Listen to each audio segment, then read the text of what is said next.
Il est impossible de ne pas parler de l'Ukraine, même si le sujet ne passionne pas. Il ne passionne pas peut-être d'ailleurs pour des raisons inconscientes, parce que l'Ukraine est si proche de nous qu'elle nous concerne tous, et que voir la guerre à nos portes est une chose particulièrement détestable. Surtout si on regarde les photos, ce que je ne conseille pas de faire, où on voit des corps de femmes, d'enfants déchiquetés, les entrailles répandues sur le bitume. Il faut dire les choses. Et là, c'est le fait des obus, des bombes, des missiles gouvernementaux, des roquettes qui s'abattent sur les quartiers civils, notamment de Donetsk. Et malheureusement, l'armée ukrainienne ne voit pas, quand on tire à 70 ou à 100 km de distance, on ne voit pas les dégâts collatéraux qui sont causés. Alors depuis samedi soir, 0 heure locale, 23 heure de Paris, un cessez-le-feu est intervenu. Cessez-le-feu apparemment morné, puisque les combats ont continué, notamment à Debaltseve, qui est aujourd'hui une ville stratégique, un nœud ferroviaire qui est apparemment tombé aux mains des séparatistes. Aujourd'hui, premier signe timide, non pas de détente, mais de trêve. Nous allons dire trêve au lieu de cessez-le-feu, puisque les combattants, et surtout les combattants ukrainiens, ou l'armée ukrainienne a besoin de refaire ses forces, de se restructurer, d'accomplir une mobilisation générale, plus de 100 000 hommes, mais une mobilisation qui ne se déroule pas dans les meilleures conditions possibles, puisque seulement 20% des appelés se rendraient au centre d'incorporation, les autres fuyant à tire d'aile vers la Pologne, vers la Russie, vers la Hongrie et ailleurs. Donc, ce qui montre d'ailleurs, ce qui est indicatif de la désorganisation profonde aujourd'hui de l'État ukrainien, un cessez-le-feu qui, pour la première fois, au bout de 3 jours, montre un début d'amorce, d'esquisse, d'application avec la cessation de certains tirs d'armes lourdes. Espérons, souhaitons que les choses iront plus loin, mais rien n'est moins sûr. Et pourquoi? Parce que ces accords de cessez-le-feu de Minsk, dit Minsk II, puisque les premiers remontaient au 5 septembre 2014, mais qui n'avaient pas été appliqués un seul jour, ni même peut-être un seul instant. Ces accords n'ont pas été ni parrainés ni cautionnés par toutes les bonnes fées qui auraient dû se pencher sur son berceau.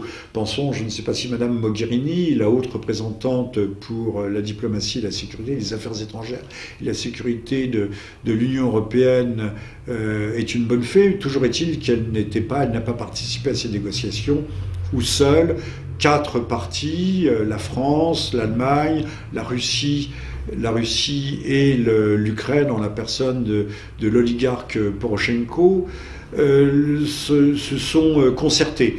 Alors, les représentants des républiques populaires de Donetsk et de Lugansk étaient en arrière-plan, ils étaient dans une salle annexe, et eux ont été consultés, mais certainement pas les milices, les milices ukrainiennes, ni secteur droit, ni toutes les factions tenues d'ailleurs par certains autres oligarques qui sont de véritables armées privées, ne sont intervenus. Or, on ne peut pas, il est bien clair qu'on ne peut pas demander à des gens qui n'ont pas participé à les négociations, qui n'ont pas été consultés, de faire respecter des dispositions obtenues sans leur consentement.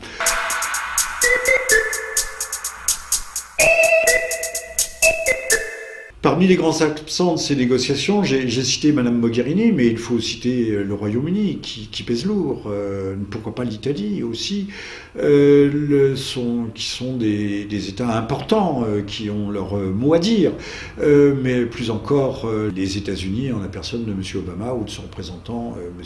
Kerry, personne n'était là. Il est bien clair que s'il n'y a pas un consensus international fort, ces accords de cessez-le-feu, cet accord de le cessez-le-feu n'est pas nul et non avenu, mais n'a qu'une portée extraordinairement restreinte. D'ailleurs, si on regarde bien, les dispositions sont floues, sont vagues, sont d'ordre général, respecter l'intégrité du territoire ukrainien, qui pourra reprendre le contrôle de sa frontière avec la Russie, mais au bout d'un très long processus institutionnel et constitutionnel après des élections. Donc tout ça repousse aux calendes une application réelle et une paix réellement obtenue par la négociation. En toute logique, et tous les observateurs sont d'un très grand pessimisme et disent qu'aujourd'hui, l'état des choses a atteint un tel état de dégradation que la seule issue sera la guerre. Une guerre qui reprendra quand les armes américaines seront parvenues jusqu'à l'Ukraine, lorsque le président Porochenko, s'il n'a pas été destitué par un coup d'État entre-temps, aura repris ses troupes en main, donc si lui-même le peut. D'ailleurs, il faudrait insister et préciser, le président Porochenko lui-même a-t-il les moyens de faire appliquer le cessez-le-feu? Rien n'est moins sûr dans un État qui est en faillite intégrale. Donc pensons bien, nous autres hexagonaux, que cette guerre est à nos portes, pourrait très bien déborder sur les pays baltes et sur les frontières polonaises, et que la situation est donc d'une extrême gravité. Il faut insister, que d'ailleurs cette guerre n'est peut-être que l'un des aspects d'une guerre plus générale, conduite par l'Ouest contre l'Est, le bloc euratlantique ou euratlantiste contre un bloc eurasiatique, ou en tout cas contre la Russie poutinienne, une Russie souverainiste, une Russie récalcitrante à s'inscrire en totalité dans le nouvel ordre mondial, et que l'objectif de Washington, comme à Damas, et le régime change, c'est-à-dire le renversement du régime, le renversement de la personne de M. Poutine pour installer à sa place un gouvernement, ou en tout cas un pouvoir qui serait beaucoup plus favorable aux thèses occidentales et à sa politique, assez politique.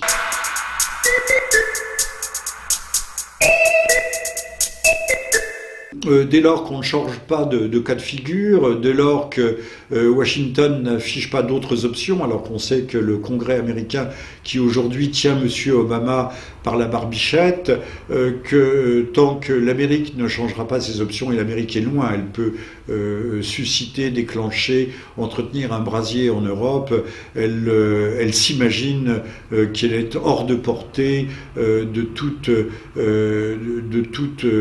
réplique fâcheuse, en tout cas de toute réaction fâcheuse de la part des Russes, des Européens ou de quiconque à travers le monde.